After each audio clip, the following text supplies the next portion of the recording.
Salut l'ami, bienvenue dans cette vidéo. Aujourd'hui, nous allons voir les text fields dans Flutter. C'est quoi un text field? Un text field est un widget de base qui permet à l'utilisateur de saisir du texte. C'est un peu comme une zone de texte que vous pourriez trouver sur un formulaire en ligne ou dans une application de chat. Partout où l'utilisateur a la possibilité d'insérer du texte, nous utilisons le widget text field. Passons directement au code pour voir ça en pratique. Alors, nous avons ici une application Flutter très simple. Nous avons juste un home page qui affiche un titre. Et à partir de notre main app, nous avons la fonction main qui appelle myPage et myPage qui affiche les home page. Donc, nous avons juste une seule page. Vous voyez ici les home page qui est ici. Et c'est tout. Donc, je vais lancer cette application dans mon émulateur ici. Donc, Start Debugging.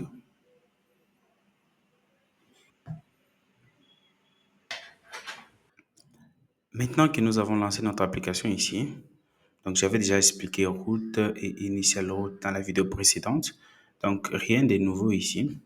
Je vais directement aller dans la page d'accueil ici. C'est notre page d'accueil, comme d'habitude, à part. Donc, je vais ajouter un body. N'est-ce pas? C'est dans les body que nous allons afficher notre in list view. List view. Et list view prend children comme d'habitude. Et c'est dans ma liste view ici que je vais afficher, appeler le widget text field. OK? Et c'est tout. Lorsque je fais save, nous allons voir que nous avons notre text field ici et nous avons la possibilité d'insérer quelque chose, donc de taper du texte. Parce que nous avons dit que le text field, c'est une zone de texte. Donc, c'est la zone que nous avons ici qui nous donne la possibilité de taper et de saisir des textes. Le widget nous affiche la zone par défaut. Ce qu'il nous faut plutôt, c'est savoir comment nous pouvons faire pour customiser ces textes fields ici. Par exemple, indiquer à l'utilisateur ce qu'il doit taper.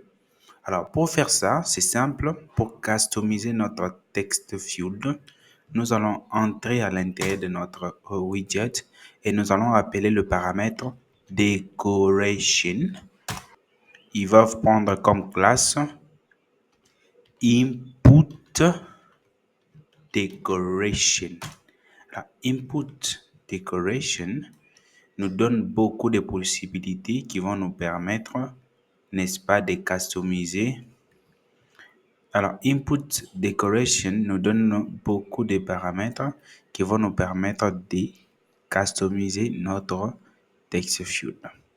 Parmi ces paramètres, nous avons int text qui va prendre un texte en HTML, c'est équivalent à placeholder. Donc, ça va prendre un texte qui va indiquer à l'utilisateur ce qu'il doit taper. Donc, il doit prendre un string. Nous pouvons directement lui donner entrez votre email. Alors, ici, nous pouvons mettre const pour l'instant. Alors, si je fais save, je vais maintenant voir qu'il y a un message qui me dit entrez votre email. Et lorsque je tape, je vois que ce texte disparaît. Alors, à part ce paramètre int text, nous avons aussi le paramètre l'appel texte qui va prendre cette fois-ci un texte qui ne sera pas invisible lorsque nous allons commencer à taper. Donc, je vais mettre ici email. OK. Donc, du coup, ici, c'est email aussi. Lorsque je fais save, alors, j'ai maintenant un texte qui indique email. Lorsque je clique, le texte email monte dessus et j'ai mon int texte qui est visible. Et lorsque je commence à taper, j'ai toujours, n'est-ce pas, les emails qui s'affichent au-dessus. Ça, c'est un label qui sera toujours visible, que ce soit lorsque je serai en train de taper, insérer les données. Alors, j'ai maintenant ici les textes email. Ok, c'est les labels ici que nous avons ajoutés. Lorsque je clique sur les textes field, nous voyons que les textes email montent et nous pouvons maintenant voir les int textes.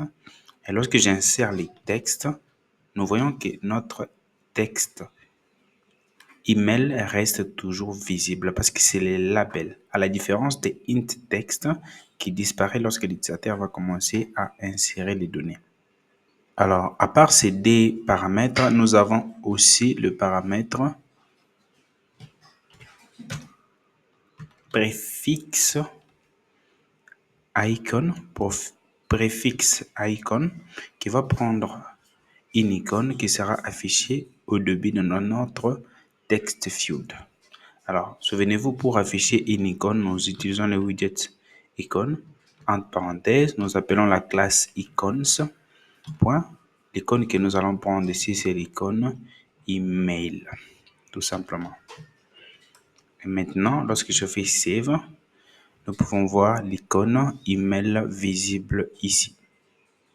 Alors, nous voyons qu'ils avancent bien, mais ce que je n'aime pas, c'est le text field qui est collé comme ça à notre application. Ce qu'il nous faut d'abord, c'est mettre un peu d'espace. Je vais venir dans list view ici. Je vais appeler la méthode, je vais appeler le paramètre pending, la classe endInsight comme toujours. endInsight.all, je vais mettre 20 pour un peu mettre d'abord d'espace. Ok, je vois que nous avons maintenant des espaces et je vais venir ici, je vais mettre const aussi. Et dans appart, je vais mettre l'élévation pour faire la différence entre les appart et les body. Je vais mettre 18.0. Je save. Donc là, nous voyons maintenant que c'est un peu visible. Comme ça, c'est bien. Alors, nous avons notre text field qui est là. Et nous donne la possibilité d'insérer l'email. Bon, c'est ce que les text field nous demandent.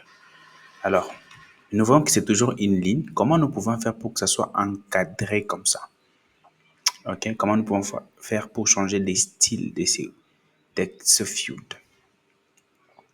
Pour le faire, pour mettre un peu le border partout, nous allons appeler dans Decoration, nous allons appeler le paramètre border, ok, qui va utiliser la classe outline input border. Ok, et je fais save. Et là, nous voyons que c'est maintenant un text field qui est quand même assez intéressant par rapport à ce qu'on avait juste une seule ligne. Ok? Récapitulons déjà ce que nous avons fait. Nous avons ajouté les textes field. Nous avons utilisé la décoration, donc paramètre décoration. Nous avons ajouté les int text, les labels, les préfixes et les borders. Alors, quel autre paramètre nous pouvons continuer à ajouter pour customiser notre text field? Alors, nous ne pouvons pas, dans cette vidéo, voir tous les paramètres. Mais regardez, si vous venez sur Input Decoration, vous pouvez voir ici la liste de tous les paramètres que vous pouvez utiliser. Icon, icon color, label texte. Vous voyez comme nous avons ajouté label texte comme ça, nous avons donné du texte. Mais le paramètre label nous permet par exemple de donner un widget. À la place des textes, là, vous pouvez même donner une image, ce qui est intéressant avec Fluido. Donc, vous pouvez voir le paramètre que nous pouvons utiliser. Prenons ici, par exemple, helper texte. Si j'appelle le paramètre helper texte, ok, je peux dire votre email doit contenir arrobase save. Je vais amener que j'ai un texte qui m'aide en fait à comprendre l'information que je dois mettre ici.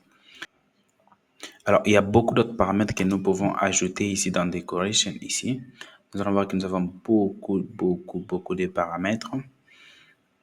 Il y a par exemple le paramètre field color, je peux dire qu'au lieu du texte, je vais changer l'arrière-plan, parce que là c'est un blanc. Je peux dire field est égal à true, ok, et field color est égal à colors. Je vais en fait donner une couleur bizarre. Je peux dire par exemple amber par exemple, pour juste vous donner l'exemple. Donc je peux changer l'arrière, ne faites pas ça, hein, mais je peux changer ne mettez pas cette couleur. Mais vous avez la possibilité en fait de changer la couleur de l'arrière-plan. Vous pouvez tout changer ici. Vous pouvez changer la couleur de l'appel, la couleur de l'icône, la couleur des textes. Vous avez la possibilité de tout changer. Alors, pour plus de paramètres, vous allez seulement voir sur les inputs ici et vous allez tester chaque paramètre. Vous voyez ce que ça vous donne. OK? Il y a par exemple le paramètre ici, enabled. Je peux dire ici, enabled est égal à false. Quand je fais ça, ça me donne plus la possibilité de saisir ou d'interagir avec les textes field. OK? Ça, c'est par exemple à faire lorsque l'utilisateur a cliqué pour envoyer les informations. En attendant, votre application est en train de charger, vous pouvez disable text field. Donc, ça, je vais supprimer les D ici. Nous n'avons pas besoin de ça, mais c'était juste pour vous donner l'exemple de ce que vous pouvez faire. Alors, nous revenons ici avec notre text field ici. OK? Alors, si je viens sur un text field au lieu de décoration, si je viens sur des text field, je vais voir qu'il y a d'autres paramètres que nous pouvons utiliser ici comme keyboard type qui vous permet de changer les types des claviers. Donc, ça peut me permettre de changer le type de clavier. Par défaut, vous avez vu que c'est les claviers texte, mais vous pouvez changer ça à un clavier numérique seulement. C'est par exemple l'information que vous demandez au client. C'est un nombre. Vous pouvez changer le type de clavier pour que l'utilisateur puisse directement se retrouver avec le number ici au lieu d'avoir les textes. Et il y en a d'autres paramètres dans TextField que vous pouvez ajouter. Alors, nous, ce qui nous intéresse ici, c'est d'être en mesure, n'est-ce pas, de récupérer les informations que l'utilisateur a tapées. Pour, par exemple, envoyer ces informations au serveur ou stocker dans une base de données locale ou en ligne. Alors, pour faire ça, nous allons utiliser un paramètre, le paramètre onChanged, pour, n'est-ce pas, récupérer les informations que l'utilisateur tape à chaque fois. Donc, je vais venir ici, dans mon text field, à l'intérieur du text field, en dehors des decorations, je vais appeler le paramètre onChanged et c'est un paramètre qui prend une fonction, ok, et ce paramètre sera appelé à chaque fois que l'utilisateur va cliquer sur les boutons. Alors, il a besoin d'un paramètre ici de type string. Donc,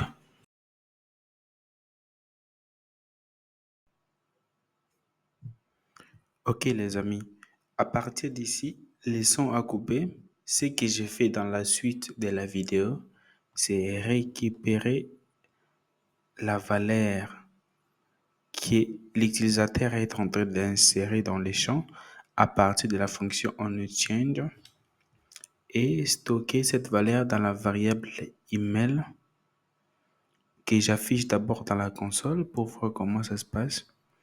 Et après, j'affiche la valeur que l'utilisateur a tapée dans un texte field. C'est pour montrer comment, n'est-ce pas, vous pouvez faire pour récupérer les valeurs que l'utilisateur insère dans le texte field et sauvegarder, n'est-ce pas, ces valeurs dans une variable que vous pourriez utiliser plus tard, par exemple, pour envoyer au serveur. Alors, désolé pour les sons, la suite est facile à comprendre, c'est très simple et nous allons nous revoir dans une nouvelle vidéo pour avancer avec la formation. Je vous remercie pour votre compréhension et suivez la vidéo jusqu'à la fin. Merci.